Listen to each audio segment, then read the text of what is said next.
Part 1. The Warnings in the Void explains 700 words. The opening part of the story sets a dark and ominous tone. Focusing on the ancient prophecies of the Eltri Seers, a species revered for their uncanny ability to see into the future. These seers, or prophets, are not just fringe mystics. They have played a vital political and strategic role in guiding the galactic concord for millennia. Their predictions are often cryptic, but historically accurate. The galaxy has come to trust their guidance implicitly until now, amidst their many predictions about empires rising and falling. It's a message so dire and so haunting that it became a cosmic myth over generations. Beware the species from the blue world. When they arrive, the sky will turn black and silence will follow. Wow.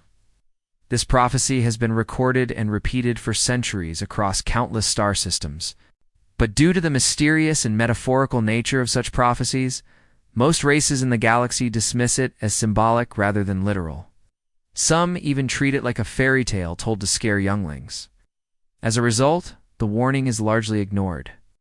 By contemporary leaders of the Galactic Concord, the powerful governing body that oversees interstellar peace and law, the galaxy is at peace, and has been for generations. A long-standing accord of isolation has ensured that disruptive species are contained or closely monitored. As far as the Concord is concerned, there is no blue world threat. Earth was once a candidate, but it was locked behind containment. Fields long ago, their technologies and signals had gone dark. To the Concord, humans are an afterthought, and Earth is a closed case. But trouble begins when several outposts on the edge of the Orion Spur suddenly go silent. These aren't minor, relay stations or pirate hideouts. They are important listening posts, supply depots, and trade hubs. Entire communication networks go offline without warning. No distress calls, no signals of invasion. It's just abrupt and total silence. The first reaction is to assume something mundane. Maybe pirates, maybe. A solar flare. A freak accident, perhaps. But when recovery teams begin analyzing the wreckage, they find something horrifying. Fragments of warships made from materials the galaxy doesn't recognize. Strange black plating resistant to all known scans, and alien signals that no translator AI can parse. This is when fear begins to creep in, especially among the older members of the Council. These are beings who have lived long enough to remember the old prophecies. Suddenly, those poetic warnings seem less like riddles and more like instructions. High Seer Marlox, the oldest and most respected of the Eltori prophets, is brought before the Galactic Council. His body is frail, his voice thin, but his eyes burn with clarity as he speaks the same line that has haunted the Seers for millennia. They are here. The weight of those words sends a ripple of panic through the chamber. This is no longer myth, no longer metaphor. Something has returned from the void. Something the galaxy thought safely buried. This part of the story serves to build tension and suspense. It deliberately keeps the identity of the attackers vague, while showing that someone or something is systematically dismantling galactic infrastructure. The fact that no declarations of war are made, no demands are sent, and no known species claim responsibility only adds to the fear. This is not a war of conquest. It's a silent, calculated erasure. The Galactic Concord scrambles for answers. Some still cling to skepticism, unwilling to believe that the humans once considered primitive and dangerous could be the cause of such silent devastation. But to the Seers, the truth is already known. The blue world is real. The humans have returned. The galaxy is about to learn why they were exiled in the first place. The final scene in Part 1 hints at the growing panic in the Council. 4. The first time in centuries, the galaxy realizes that it may be dealing with something it does not understand, and worse, something it cannot stop. Thus, Part 1 ends with the sense that a storm is coming, and it was foretold. The galaxy was warned. It just didn't listen. Part 2. The Vanishing Light explains 700 words. Part 2 transitions the narrative from foreshadowing and myth into direct and terrifying reality.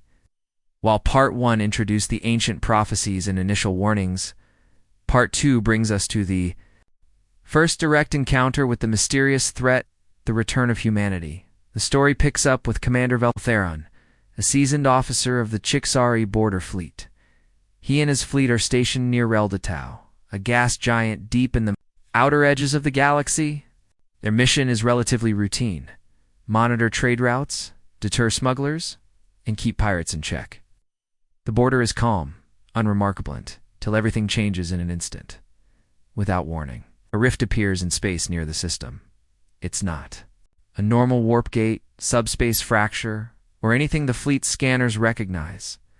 It opens like space is being torn apart, silently. No gravitational anomalies, no power buildup, no hyperspace signatures. This unnatural arrival immediately alarms the fleet, which scrambles to identify the event. What emerges from the rift is worse than they could have imagined: a fleet of matte black ships. Completely silent and without any visible engines or insignia, they appear in precise formation, hundreds of them spanning the void like a wall of darkness. They make no sound. They respond to no hails, give no signals of intention or allegiance.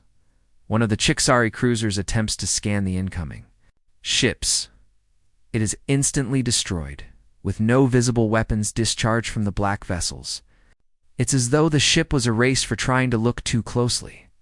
Commander Veltheron, realizing the magnitude of the threat, immediately attempts to send a warning message to the Galactic Council. His last transmission, cut off mid-sentence, is one of terror and awe. Moments later, his entire fleet is annihilated, leaving only debris in orbit around Relda-Tau. This is the galaxy's first true encounter with the returning humans, and it is a complete and decisive slaughter. Back at the core worlds, the High Council finally understands that something unprecedented is happening. Multiple systems begin going dark. Planetary defense platforms are being bypassed or shut down without a fight. Civilizations vanish, not in explosions, but in eerie silence. This is when High Seer Marlox repeats the old prophecy: the sky will turn black, and night shall fall forever. For the first time in centuries, the Galactic Council begins to consider that the seer's most cryptic visions might be literal. They are no longer metaphors for political unrest or slow collapse. They're warnings about a specific event and a specific enemy. The Council scrambles to respond. They send diplomatic envoy ships bearing universal flags of peace and offering dialogue. Every envoy disappears. No survivors. No messages returned. No wreckage found. This sequence is meant to underscore the sheer asymmetry of the conflict. The black ships don't behave like any known military force. They don't negotiate. They don't invade planets for resources or territory. They do not even broadcast demands. Instead, they wipe out fleets, shut down infrastructure, and vanish again. The destruction isn't random either. It's methodical, precise. The humans aren't lashing out in rage. They are executing a plan. One designed long ago, one enacted with cold, calculated resolve. What's particularly chilling about this part is the complete absence of communication. The Council is accustomed to diplomacy, conflict followed by negotiation, even among hostile species. But the humans don't respond at all. Their silence speaks louder than any threat. This echoes the line from Part 1's prophecy. And silence will follow. The return of the humans is not framed as revenge. Not yet. Instead, it feels more like a correction. A long-awaited return by a species that had been sealed away and forgotten. The mystery deepens. How did they escape containment? How did they become so powerful while completely hidden? And most importantly, what do they want? The few surviving transmissions and sensor data are confiscated by the Council. But the panic is growing.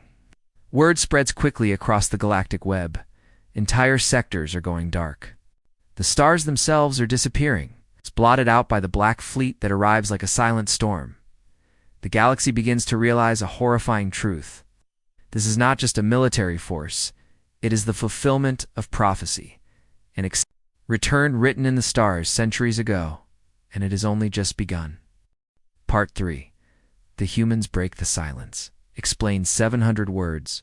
Part 3 marks a critical shift in the story. The enemy reveals its identity, and it is none other than humanity.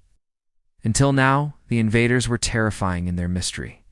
Their ships were unlike anything known in the galaxy, and their tactics, silent and overwhelming, offered no room for interpretation. But now, a single voice finally speaks through the darkness, and it changes everything. The part opens with scattered survivors and salvaged data being gathered from the destruction. Among them, technicians uncover a distorted, encrypted audio signal buried deep in the remains of a destroyed listening post. The encryption is primitive in design, but somehow impossible to crack. It doesn't match any modern protocols. It's old like something from a lost age. When finally decoded, the transmission plays a simple message, and it is chilling. This is not vengeance, and this is the debt being paid. You locked Earth away and called it peace. Remember? The voice is human. That alone sends shockwaves through the Council and the species of the Galactic Concord. For many, this name, Mirth, is unfamiliar. To others, it is a ghost from history, forgotten story of a species too volatile to be trusted with the stars. Here, the narrative reveals the deep secret the Galactic Council had buried long ago: Earth and its people. The humans were once considered a rising force among the galactic community. Their speed of innovation, their unpredictable emotional depth, and their refusal to follow established codes of diplomacy frightened the major powers. In secret, without fanfare or negotiation, the Council enacted the Accord of Isolation. This decree sealed the entire Sol system from the galaxy. Artificial gravity wells and interstellar jammers were placed around Earth. Trade and contact were cut off. The official story was that humans had self-destructed the truth. They were imprisoned, silenced, forgotten, the Council assumed. They would either destroy themselves or fade away under containment. They were wrong. Humanity didn't die in isolation. They adapted. Deprived of access to alien technologies, humans turned inward, pushing science in unexpected directions. They unlocked new physics, abandoned warp drives, and created fold space vessels that defied the galactic norms. They learned to hide from sensors. They created weapons that didn't fire, but erased. And they did it all in silence, out of sight, out of mind. Now, that silence was over. The Council begins to panic. Debates rage across galactic forums. How could a species develop this level of power unseen? How did they escape the quarantine? Why didn't anyone monitor their evolution more closely? But the most pressing question is, what do the humans want? That's where the second part of the message becomes chilling. This is not vengeance. This declaration removes any hope of negotiation. Vengeance could be sated. Reparations might be possible, but a debt that is personal, permanent, and structured. It implies a logic behind the destruction, a purposeful balancing of the scales. This segment of the story challenges. It's a traditional science fiction trope where the returning underdog seeks revenge. Humanity is not acting emotionally. They are acting with intent. That makes them infinitely more terrifying. Their return isn't a fiery outburst. It's a calculated correction justice on a cosmic scale. The structure of Part 3 also serves to reframe the past. The Council is no longer the benevolent unifier of civilizations. It's now exposed as a fearful, manipulative force, willing to silence a race rather than face what it could become.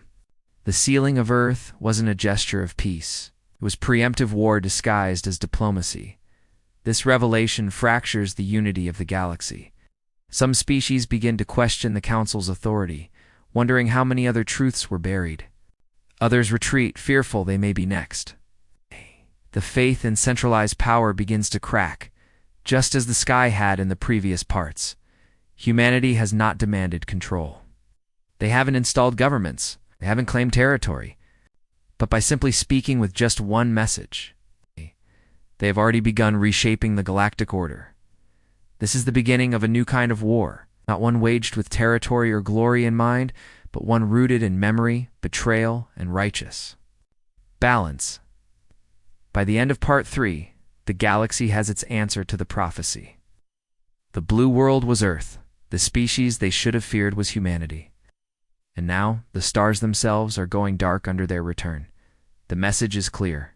Humanity remembers, and silence is no longer an option. Part 4. The Fall of Daylight explains 700 words. Part 4 marks turning point from fear and realization to full-blown galactic collapse.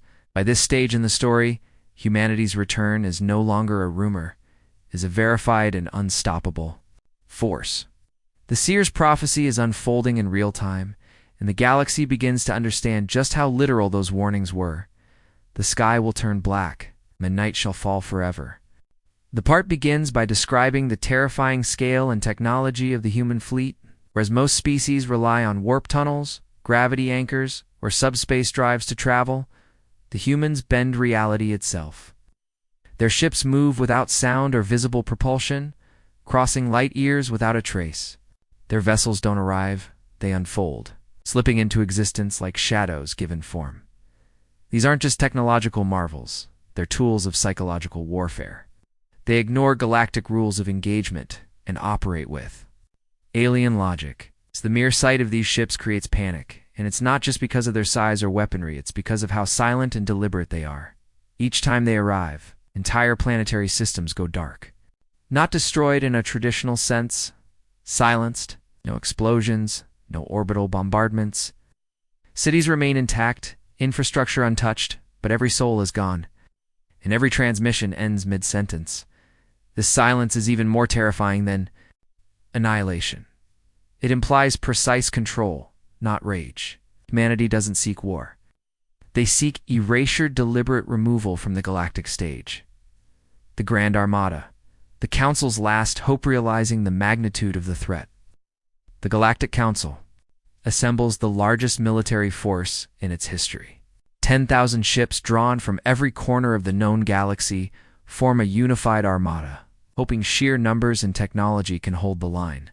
The fleet is sent to Secta Theta, where the black ships have been spotted next. The Council believes this is where they will make a stand, a decisive battle to demonstrate their resolve and perhaps open diplomatic channels. Among the admirals are veterans of old wars, confident in the might of their combined fleets. But the humans don't meet them in space, they consume it. As the Council Armada approaches the coordinates, space begins to warp unnaturally. The stars vanish, light bends and shudders. Then a shadow appears, not a ship, but a silhouette so massive it blocks out the stars themselves.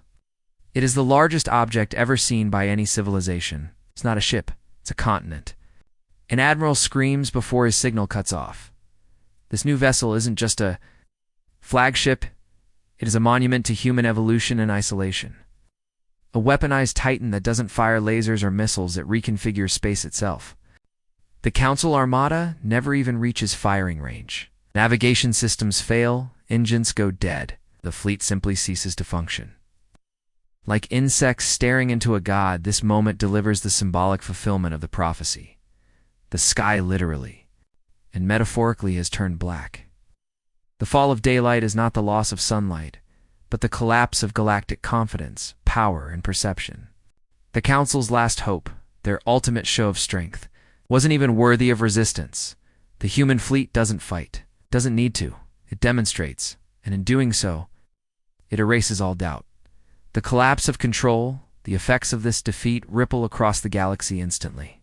Dozens of species begin to withdraw from the Concord, fearing association with a now-doomed authority. Trade routes shut down. Communication lines go silent. Frontier colonies begin preparing for what many call the nightfall, the moment when the black ships arrive and remove them from existence. The Council, once seen as the apex of civilization, is reduced to desperate whispering.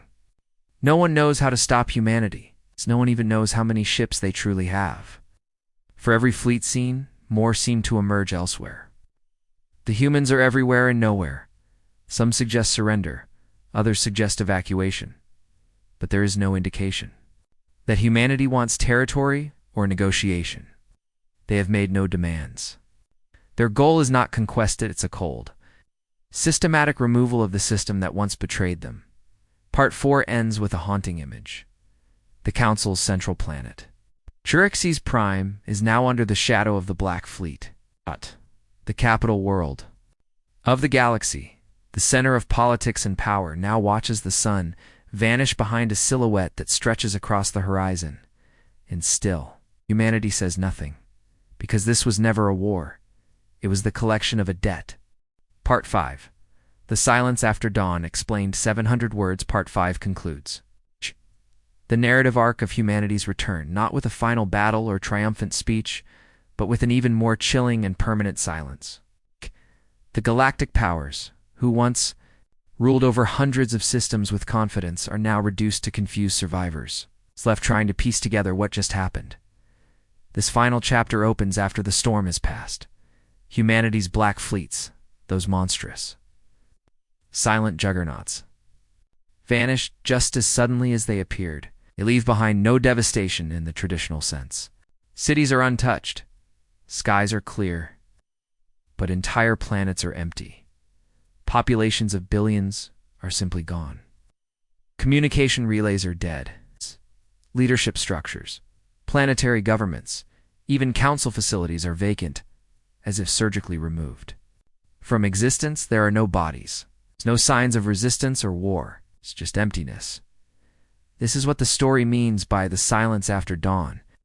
There is no sunrise following the long night of humanity's return. There is no new beginning, only the eerie stillness left in their wake. Humanity's message eventually, however, something is found. On every major council-aligned world, in the highest towers and ancient monuments, a single message has been engraved, sometimes physically etched, sometimes broadcast directly into communication networks. You were warned. You silenced our voices. Now we silence yours. This is not war. This is balance restored. This is the only formal communication humanity gives the galaxy. It's not an ultimatum, it's not a demand, and it's certainly not an apology. It's a statement of finality in these few lines. Humanity makes its intent clear. Their actions were not acts of conquest or revenge, but a response to betrayal. The silencing refers to the isolation of Earth generations ago. The event that led to humanity being locked away from the galactic community under the Accord of Isolation. They were erased from the galactic stage without trial or defense. Now, they have simply returned the favor, and they did it without taking control, raising flags, or building empires. Humanity didn't conquer. They corrected what happened to the Council? The fate of the Council is ambiguous, but the implications are clear. Its structure has collapsed. With its fleets destroyed, member species panicking or withdrawing, and central leadership vanished, the Council no longer functions. Even those who try to reclaim order find themselves paralyzed by fear. No one knows where or when the humans might return. No one knows if they're watching, and no one wants to be the next to draw attention. The surviving races start to fragment.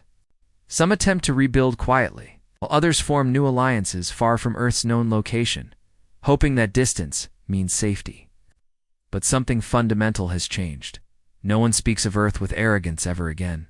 The broken seers, meanwhile? The ultra-seers, the prophets who predicted this for centuries, fall into a state of profound shock. Those who had visions of humanity's return are now permanently altered. Their eyes turn white, and they speak no more. The minds of these beings, once regarded as the wisest in the galaxy, are lost in a single, endless vision, a sky without stars, a night that never ends. It's a poetic, symbolic way to illustrate what humanity has done, not destroyed civilization, but cast a shadow so wide and deep that the entire galaxy now lives in fear of the unknown. The seer's silence mirrors that of humanity, as if both have completed their purpose.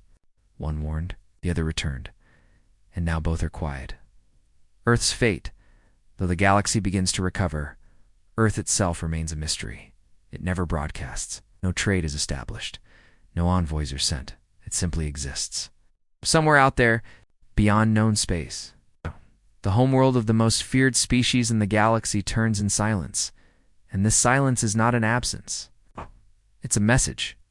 It says, we do not forget. We do not seek permission. We do not warn again. The haunting aspect of this conclusion is that humanity doesn't need to act anymore. Their demonstration was enough. Like an ancient god showing its power once, the lesson is eternal. The galaxy now polices itself. Every system, every species, now considers what would humanity do if provoked. The mere idea of Earth becomes a deterrent, and that was likely the point. Conclusion, Part 5 closes the story, not with noise or final battles. With echoing silence, the kind of silence that changes cultures, rewrites histories, and leaves legends behind. It's a silence that lasts not just because of fear, but because it's the only appropriate response to the return of something greater than war, greater than power. Justice delivered by those who remember. The galaxy was warned, and now it will never forget.